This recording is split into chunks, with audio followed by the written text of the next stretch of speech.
Welcome back to Behind the Bell. Today's guest is a personal hero of mine, the one and only Fred Wesley.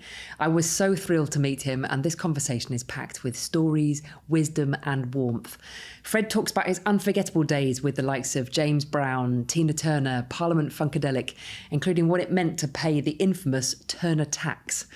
But we also dig deeper into what really makes funk funky, how he writes those iconic horn lines, and what it takes to bring that sound to life. You're going to love this one. Here is the great Fred Wesley.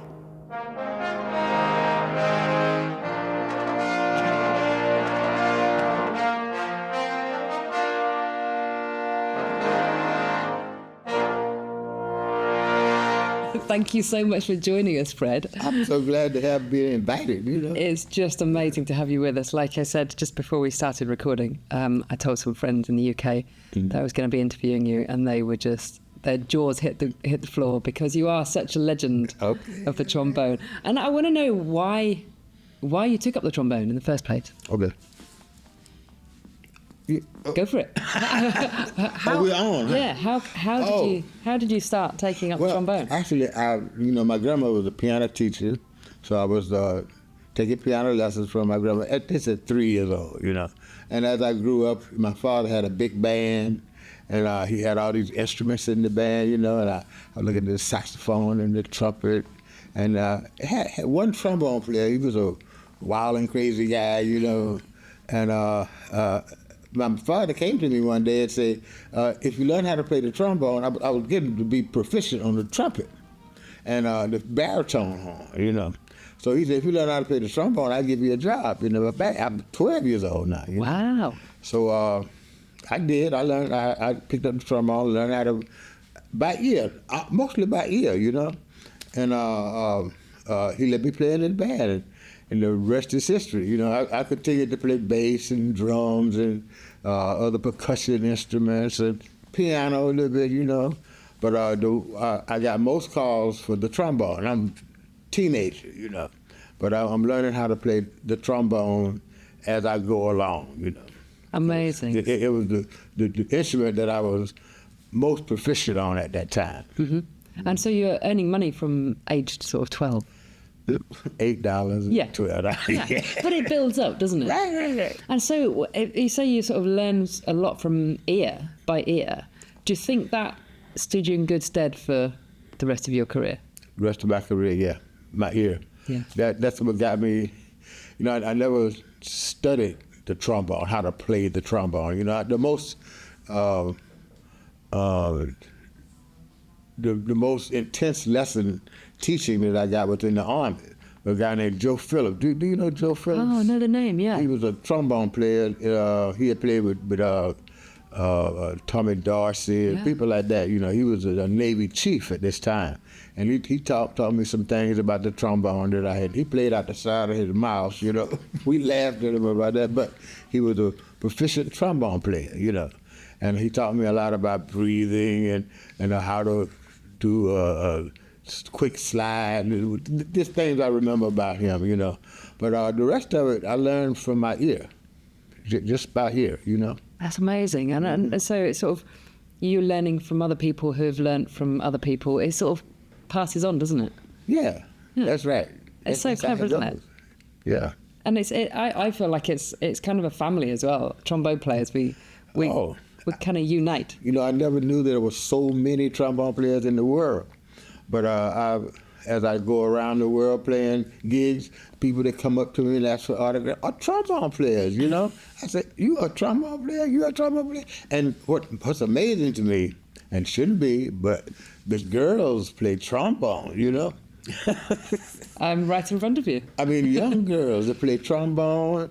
There's a pair of twins that play trombone. They just asked me some questions last night. I mean, not last night, but last week, in Chicago. And in Stockholm, Sweden, there's the Hammers. You heard of the Hammers? Oh, yeah. Yeah. They're friends of mine. I see them a lot of times, But that's what amazes me, how many trombone players, and maybe I'm responsible for that, maybe not. I think so. Maybe I think so. Yeah. But it's amazing how you navigating your own path. There's people following you. Absolutely. Absolutely. Yeah, and it just gets bigger and bigger. Yeah. Over the years, so you talk about just noticing more female trombone players. Yeah. Back in the day, did you think they were just like none at all? Do you Not think at it's all. yeah? One girl I knew that played trombone in the college band I was in, Valora Cannon. She was a trombone player in the band at Alabama State. That's where I went to school, you know. But I never knew any other trombone players until I got recently, you know. Wow. Last 20 years maybe, Yeah. 25 years. Do you think it's getting more and more now? So we are Oh, more. I expect anything now, you know. much more diverse. Yeah. Yeah. So, can you describe how your career sort of grew as a teenager, and then how you ended up working with the likes of James Brown? Well, now, like I said, I play other instruments, you know. I was playing in a club called Club Harlem in Mobile, Alabama. Tom Couch, he heard me play the trombone, you know, but he heard me play bass, and he heard me play drums, you know. So Ike Turner came through town, Ike Tina Turner, and said he needed a baritone saxophone player. So he said, well, we got a guy out here named Fred Wesley that played the trombone. So I said, well, I'll try him on trombone, you know. I thought I would have to learn how to play baritone saxophone because I was going to take the gig. Yeah. I was 16, 17 years old, and I was anxious to get out of town, you know. But I didn't have to learn the baritone saxophone. I played the trombone, you know. So Ike Turner liked me, and I learned a lot from him. It's just amazing. I mean, I've been working on the West End show in London on the Tina Turner show. Yeah. So, and just knowing that you worked with Tina Turner. Well, that was my first professional gig. So, well, you know, I had played some one-offs with B.B. King and some other blues singers, the Howlin' Wolf, you know. Yeah. But this was the first gig that I had that was permanently mine, you know. And I went on the road with Ike and Tina Turner. Amazing. How many years were you on the road with him? Just about 2 years, you know. That's just brilliant. Yeah. I can't even imagine what that was like back in the day. Oh, it was something. It's a lot of stories I could tell about that. I want to know them all. Yeah. And I guess that must have been her heyday as well, was it? Well, it was her beginning, you know, because she had just been discovered by Ike, and she did a lot of dancing and singing and crying and singing and performing on stage, you know, but she hadn't reached that big worldly superstar status yet, you know. Yeah. So it was good because Ike Turner was in charge. He was the star of the show. You know, Tina Turner was a side star. But, you know, as she went on, she got bigger and bigger and bigger, you know, and I kind of went to the side and she kind of blossomed up, you know. Yeah, and obviously the West End show that's been Broadway as well is all about her life story. So right. So you saw it. Have you seen that? Yeah. And the horn lines in Tina's music just... Yeah. Now, I didn't do any horns for Ike Turner, none. Really? No. I didn't do that until later. Till I was with James Brown. That's when I started to come up with the flashy horn lines, you know. Yeah. So how long was it after Tina that you moved over to... Well, I went in the Army after that, yeah. And that's where I met Joe Phillips. And after I came out of the Army, about a year after I came out of the Army, that's when I went with James Brown in 1968. I just can't even imagine what that was like. How did you end up with that gig? Well, a trumpet player that I knew named Raymond Reed, he had known me from when he would come to town with a circus, the Paul A. Miller Circus. And he would come to the jam session, and I would be there. You know, we got to be friends because I found out he could play, and he knew I could play a little bit. You know, I was still young, but I could play with the big boys, you know. So when time came, he got a gig with James Brown. And I was surprised because he was a good jazz player, you know. And I was playing jazz at the time, too, you know. But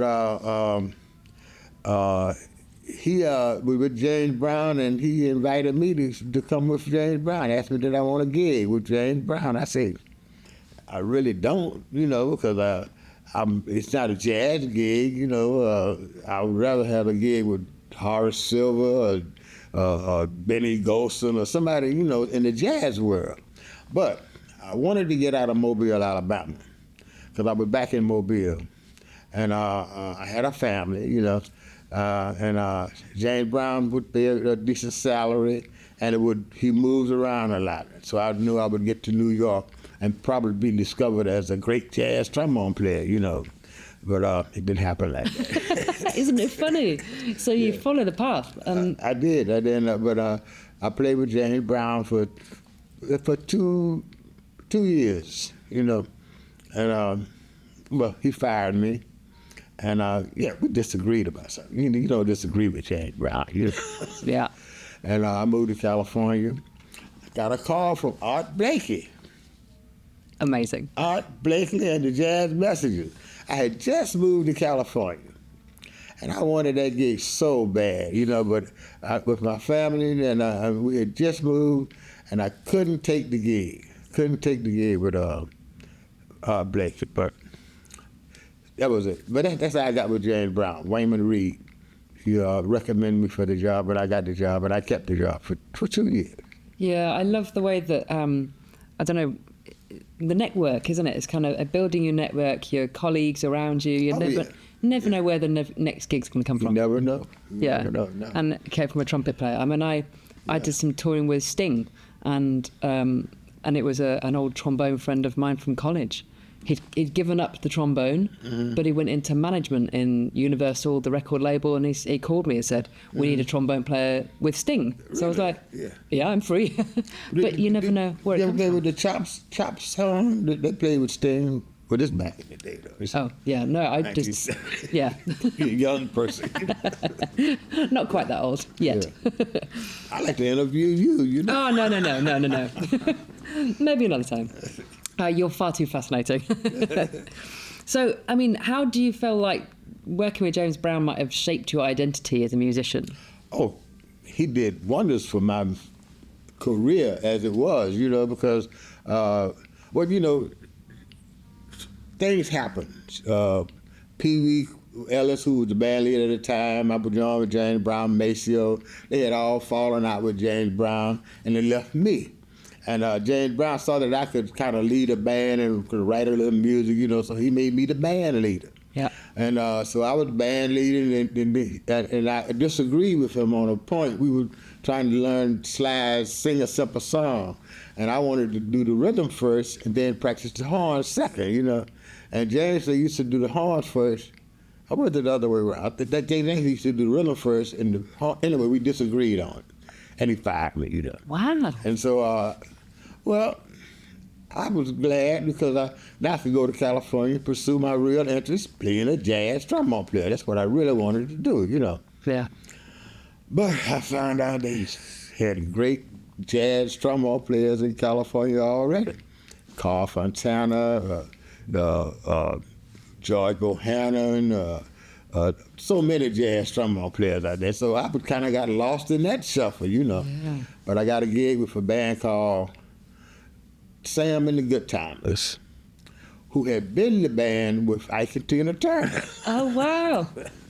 Now they're on their own as Sam and the Good Timers, and they had a trumpet player and saxophone player. And I heard them, and I said, well, y'all got a trombone player now if you want it or not, And I played with them for a year, Yeah.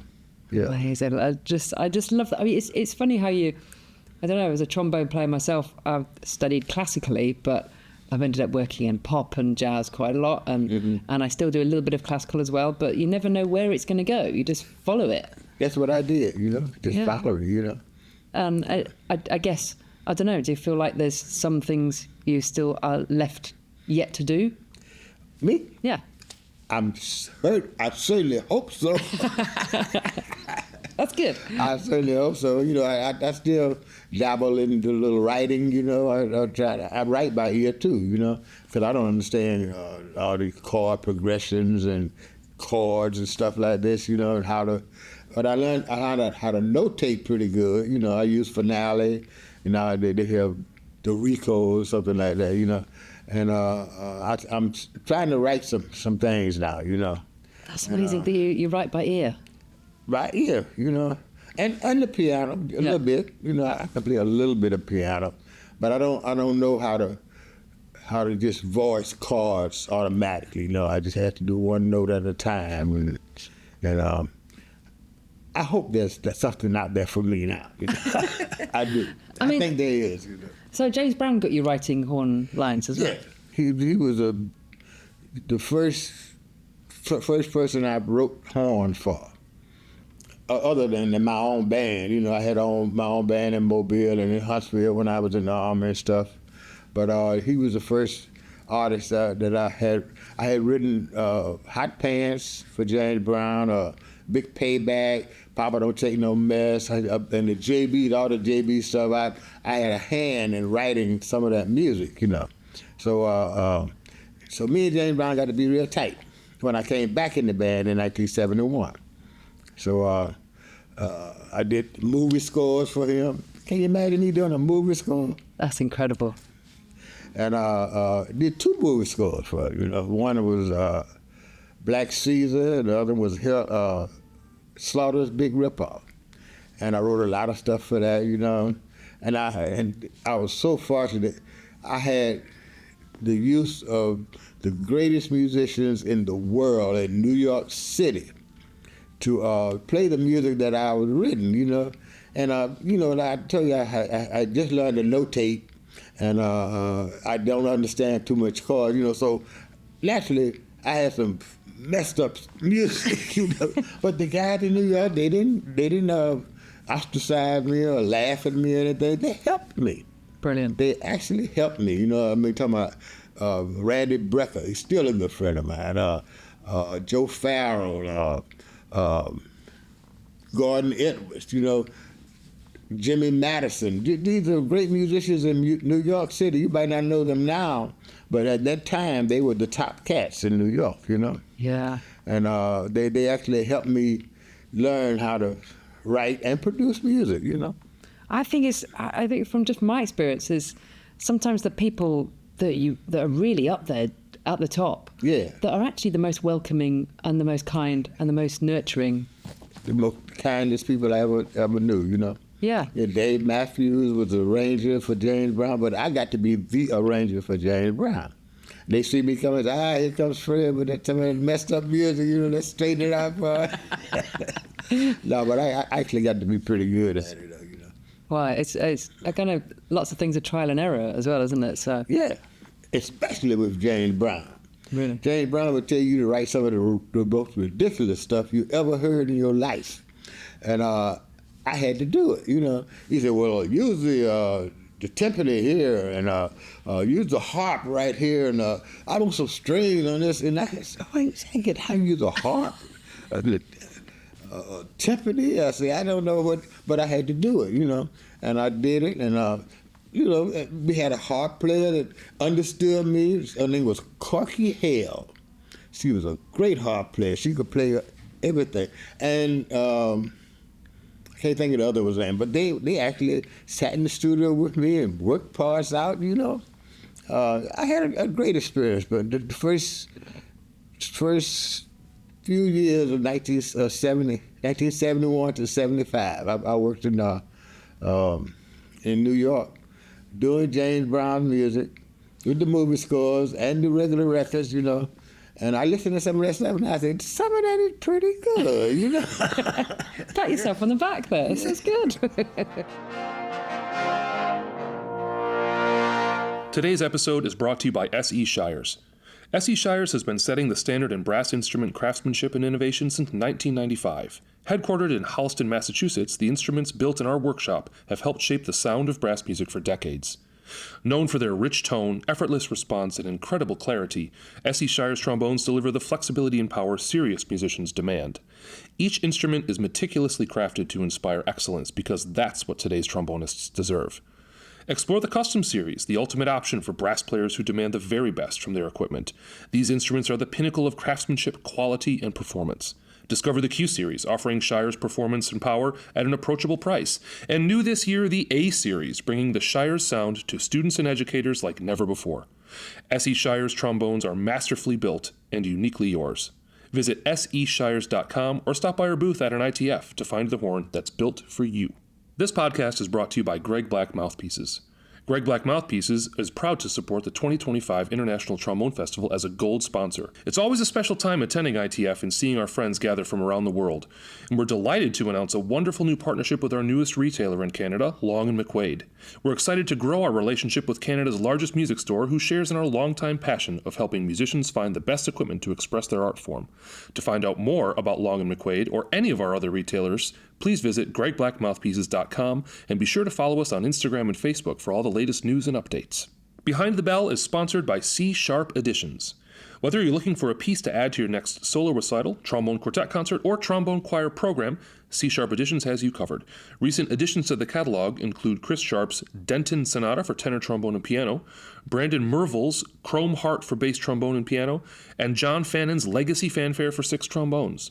You can also find old favorites like Apogee Fanfare, In Their Gentle Presence, and The Secret City, available exclusively on the C Sharp Editions website.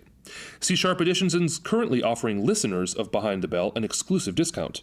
Head to csharpeditions.com, CSHARPE editions.com, and enter code ITF15 at checkout to receive 15% off your next order. That's ITF15 at csharpeditions.com. Today's episode is sponsored by Hickey's Music. At Hickey's Music, we've been servicing the needs of musicians since 1892.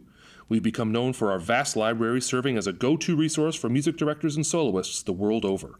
And in the last 35 years or so, Hickey's has become known as the go-to resource for all things trombone and brass. We carry all the literature, we routinely keep in stock all the accessories and replacement parts for your instrument, and we have a selection of horns available for audition and purchase. Mostly, however, we have something that is becoming even more rare: personal service. We do not employ AI, we only use HI, human intelligence. When you contact Hickey's, you get real people. We strive to handle your requests and help you succeed as a player, a teacher, and a musician.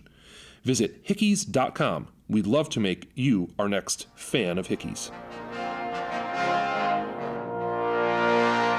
What was it like transitioning then from James Brown to Parliament-Funkadelic? Well, okay. Now, so I got a reputation now, you know. So Bootsy Collins, you heard of Bootsy? Yeah, I know the name. He had a band, so he was playing with James Brown for it was a circumstances that got Bootsy with James Brown, and he had his band play with James Brown. Maceo and Pee Wee had moved on. Anyway, and so I came back to the band with James Brown band with Bootsy as band leader, you know. So he only lasted about 3 days, three or 4 weeks or something like that, and he got fired, you know. He left, whatever, I don't know. But I got to be the band leader at that time, 1971. And Bootsy said that he was going to come back and get me and Maceo to play with him when he could get his thing on. So we, George Clinton and Bootsy had teamed up. And so Bootsy came to my room one time and asked me did I want the job with George Clinton and him, you know. And I was about sick of James Brown at that time. I had come to the end of my rope, you know, and that's when I took the job, you know, with Bootsy Collins and George Clinton. Parliament-Funkadelic, give up the funk, you know. And Bootsy, baby, you know. Yeah, we had a good time, you know. Were there any sort of major cultural or musical differences between, like, the transition between those, James Brown and George Clinton? It was, well, you know, James Brown wanted everything just like he wanted, and he would give me directions, and I would follow him to a certain extent, you know. And George Clinton said, but just give me anything. Just do something that you never done before on this stuff, and so I would listen to the tracks he'd give me, and I would just add horns in. Some of it were completely ridiculous, you know, and some of it was really good, you know. So I got to experiment with anything I wanted to do. without direction from George, from Boosie, But as with James Brown, I got all directions, But I still got to do what I wanted to do. Yeah. But with George Clinton, it was whatever you want to do. And he would take what I did and what everybody else did and mix it into a work of funk art. Brilliant. Yeah, because that's the way we worked. I would do whatever I wanted, and Boosie would build rhythm tracks. Basically, he had other people that would do the same thing.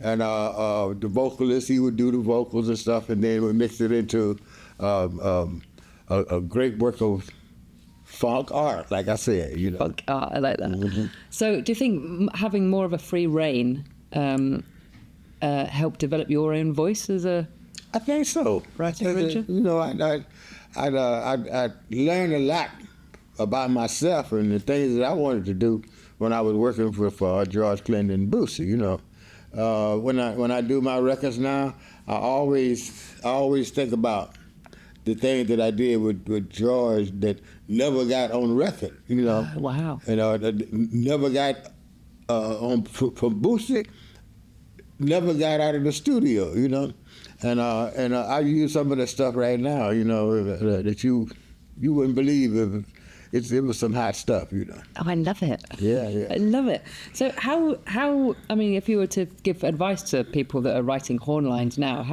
how do you approach it? I just listen at it, and whatever I get from the track, this is how we did it. I would get a track, and just listen at it and just imagine what I wanted to be there, just make up something that try to make it as different as possible, but still remain within the realm of what they'd started, So that's the way I approach most of the things that I did. Now some things I would get maybe nothing but a guitar and a click track. So now I had to really build it more. Sometimes I get just a bass and a click. Once I got just Bernie Worrell on keyboard, just some chords, and I had to put some music around it, So it either started one way and ended up another way, or it started one way and ended up the way it started, because I would use my imagination. Just use your imagination to come up with some good stuff. Yeah, exactly. And I mean, what's the key to making it funky? What would you say? Is it the articulation? Is it the... You just got to have natural instinct for funk, Yeah.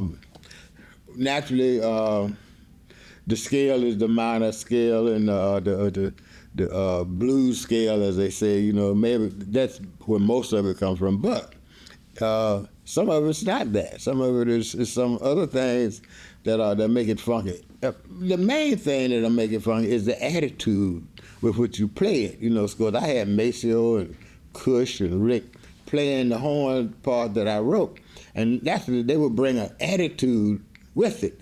So that would make it sound like different from classical music to funk music. You play the same thing, but different people play it with different attitudes, and the funky attitude it's not hard to come by, but it's different, from the classical attitude. Yeah. And it's funny, I think sometimes it's in the character of the person as well. Oh, yeah. It's like, It definitely. you've got like laid back people, but when you say put the horn in your face, you've got some real attitude to it. That's what I'm talking about. Yeah, I love that. Yeah. And I mean, I listened to a clip the other day of you improvising or something, and I can't what track it was, but the amount of notes you used was not very many, but you made it so funky. I mean, it was like a handful of notes. Right. That you stayed with a handful of notes for like a couple of phrases. Right. Well, sometimes it's about a lot of notes, but sometimes you don't need a lot of notes to make it funky. You don't need a lot. I can't wait to hear you play. Maybe later. And when it comes to improvising, have you ever had sort of a specific method, or is it just you learned from ear and then it just built from there? I listen to other people, and I use my ear, that's the best way I can explain it. Because, that's why I don't teach. If I had to teach somebody, I can't explain how I play, Like I never learned how to double tongue or triple tongue like that. I just developed a real fast tongue, because I needed the fast tongue to play fast, about notes, I can't tell you what notes in a chord, but I can tell you how they sound, But on the trombone, But that's why I don't teach, because I cannot explain what I do. Yeah. Exactly. I can let you hear me. We can listen and play the music together, Yeah. But I can't explain it, how I do it, because it's a natural thing. Yeah, exactly. Well, it's in your blood. It's it's just coming from within, isn't it? I think so. Yeah. Yeah. I just love it. I absolutely love it. Today's podcast is brought to you by Rath Custom Trombones.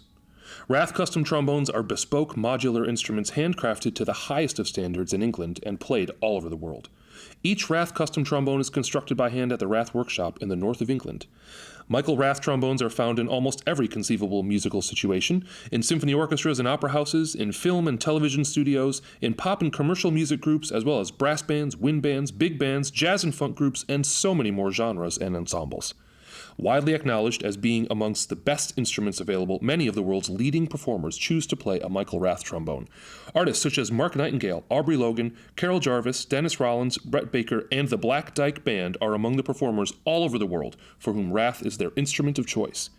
Michael Rath trombones have earned their reputation for excellence because of their concept of flexibility, unique design, and the quality of their construction. What are you waiting for? Join the Rath Pack today. Go to rathtrombones.com or email info@rathtrombones.com to find out more. Hello, ITF listeners. I am Warren Coos, Brass Product Specialist with Antoine Courtois and B&S Meistersinger Trombones. We're so proud to have been longtime partners and exhibitors with the International Trombone Festival.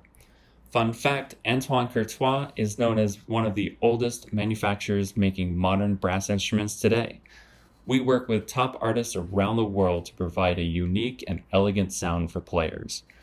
From our Legend series and Meistersinger orchestral trombones to the Extreme series jazz trombones, there is something for everyone. Be sure to check out our newest creation, Florida trombone, developed with Joel Vaiz of the Florida Orchestra. You can find our trombones available at any Antoine Courtois or B&S authorized dealer. To find a dealer near you or more information about these wonderful trombones, please visit our website. Today's podcast is brought to you by Guard Bags. Guard Bags has 3 models of cut bell trombone bags on offer. Our 21C ESK model is designed to fit a cut bell tenor trombone. The 23C ESK bag fits a cut bell bass trombone. This year, we're introducing a new compact and slim bag for cut bell tenor trombone, the model 19C ESK. This bag has been designed in collaboration with Luke Malowitz, and of course all our bags are always on display at the ITF Exhibit Hall. Our trombone bags can be ordered through J. Landris Brass and Austin Custom Brass in the USA and Thomann in the EU. This podcast is brought to you by Woodwind Design. Woodwind Design's carbon stands for tenor, bass, and contrabass trombones built in the Netherlands are trusted by great musicians such as Ben van Dyke, Brent Attema, Joe Alessi, and current ITF President Carol Jarvis. The stands are very compact and lightweight, fitting inside the bell of the instrument and adding virtually no weight at all to the case. But more important, the protection of your instrument is excellent. 7 nesting carbon tubes plus the patented leaning design make a balanced and suspended stand with a large footprint, 4 feet and a low center of gravity.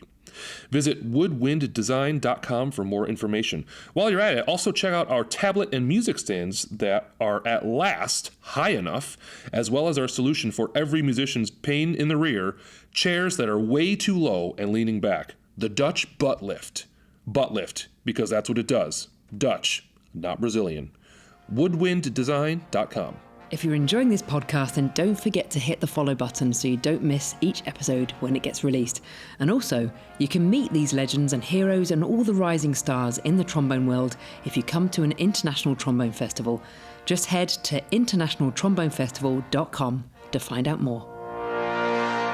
Which of your musical collaborations has sort of meant the most to you over the years? Well, naturally, James Brown. Although I have moved on from that, but he was the one that started me and made me famous, so to speak. Yeah, yeah. You know, because we had a really good relationship for a long time, you know. And but one day I just couldn't take it no longer because our relationship was based on me agreeing with most of what he said, you know. And I admit that I was just doing it for money and for experience, and I found out that it was for fame too, you know. But when it came to certain things James Brown just did that I just didn't like and couldn't take, you know, I just cut it off. Yeah. Plus, I had the booster job waiting on me. Exactly. You've got to move on and do these things. Yeah. Is it true that James Brown really fined the band for missed cues and mistakes? Yeah. Wow. He would find people, you know. Because I never made a mistake.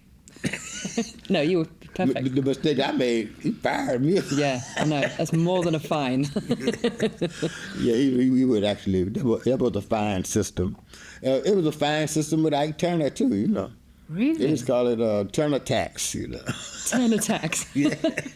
So what is it? What, just missed cues or mistakes? Missed cues, maybe late for rehearsal, anything that he would find unlikable, you know, you get fined for, you know.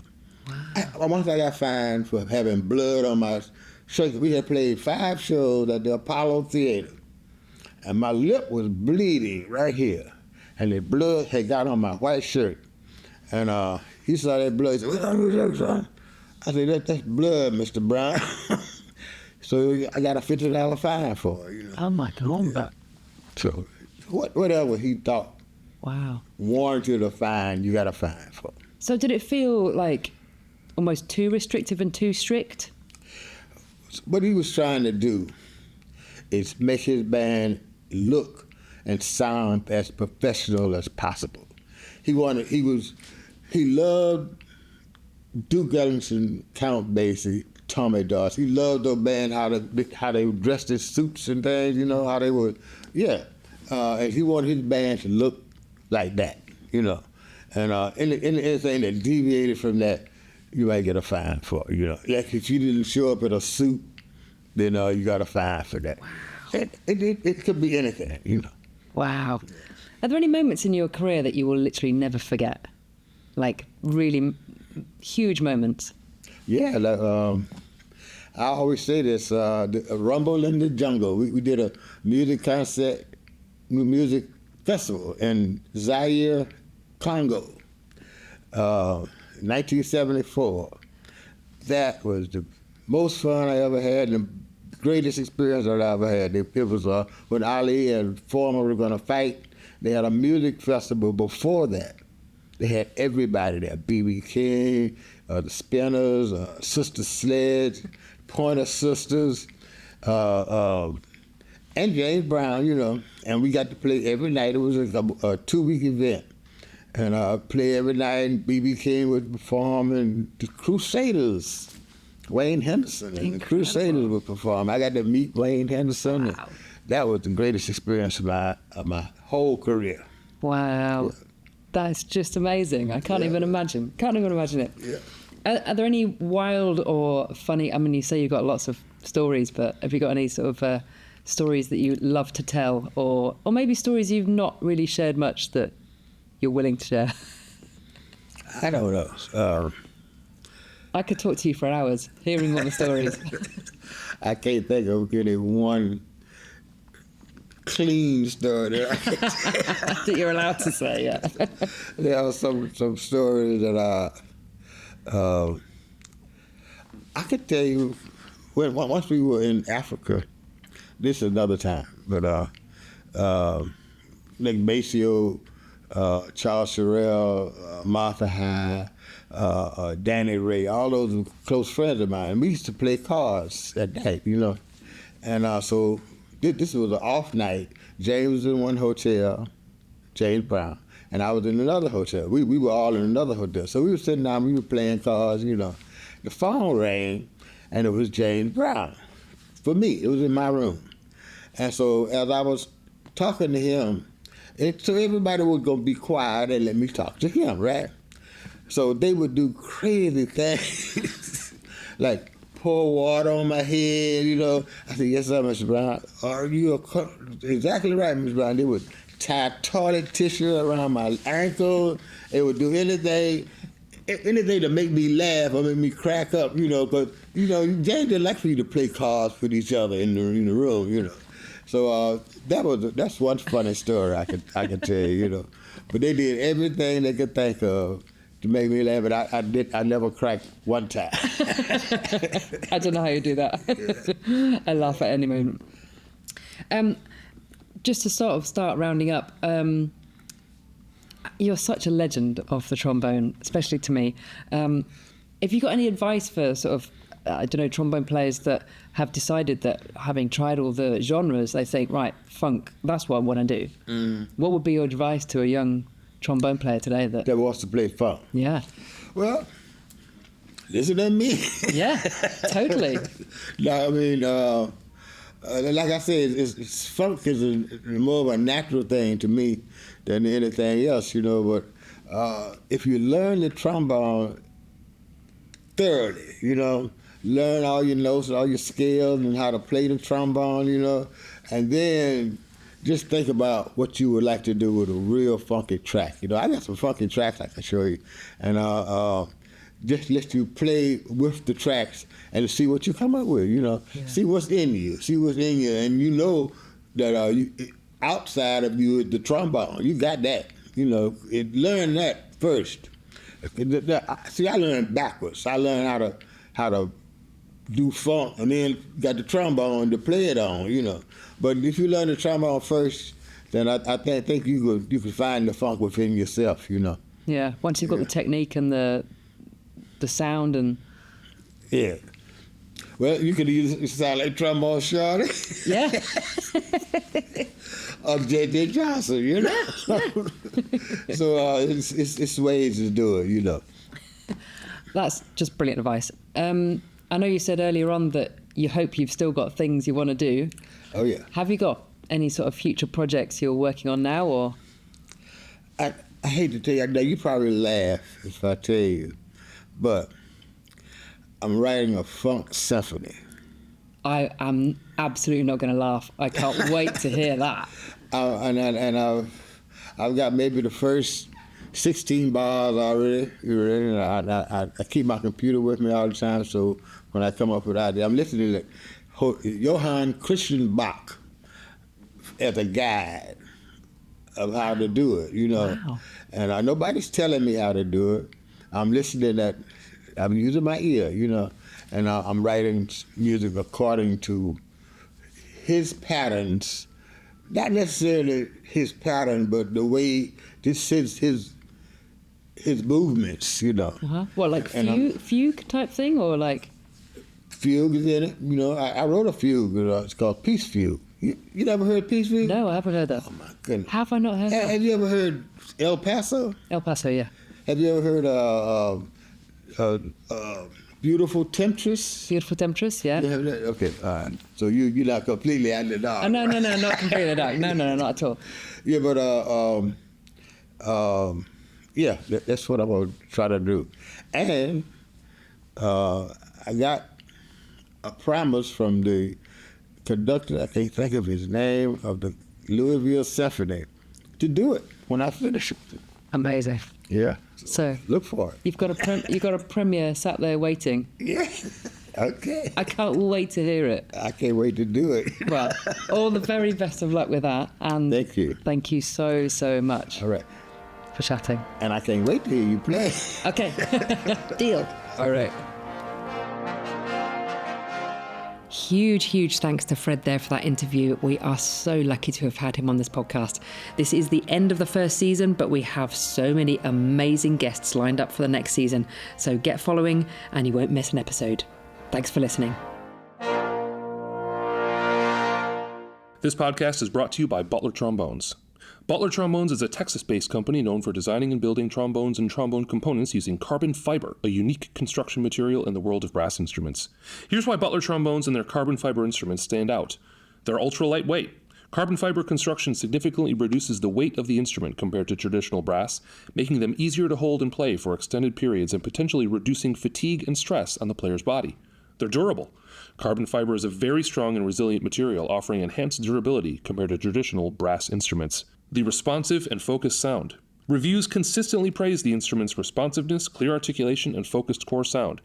The variety of models and products. They offer a range of models catering to different needs and preferences, including small, medium, and large bore tenor trombones, like the C5, C6, C8, C9, and C10. They also offer their dual bore bass trombone C12, that is a game changer for the bass trombonist. Butler Trombones also offers customization options for all makes and models of trombone. Carbonize your horn with a new bell or slide to lighten the load. They also offer a wide range of products in their online store, including CF mutes, CF lead pipes, and maintenance products. Butler Trombones are handcrafted in Texas and are available at retailers and directly from their website. They are popular among professional musicians, educators, and those seeking to reduce physical strain while playing. You can find more information about Butler Trombones and their products at butlertrombones.com. Today's podcast is brought to you by Baltimore Brass. Baltimore Brass Company is the destination for all of your trombone needs. We deal in new and used instruments and accessories across all of the major manufacturers, and we have a great consignment program too. Not only that, we also have a repair shop on site with 3 brass techs. So, whether you're buying your dream horn, selling your used gear, or need a quick fix, visit us at Baltimore Brass Company. Our address is 99 Mellor Avenue, Catonsville, Maryland, or online at baltimorebrasscompany.com. Today's episode is brought to you by Band Geek. Hey trombone nerds, yes, you with the spit valve. Band Geek brand has your shirt game handled. From cheeky quotes to bold, brassy designs, we celebrate musical misfits, low brass legends, and slide rule breakers. Whether you're in the practice room or on stage, we've got the drip to match your lip. Find shirts, stickers, and more at etsy.com/shop/bandgeekbrand.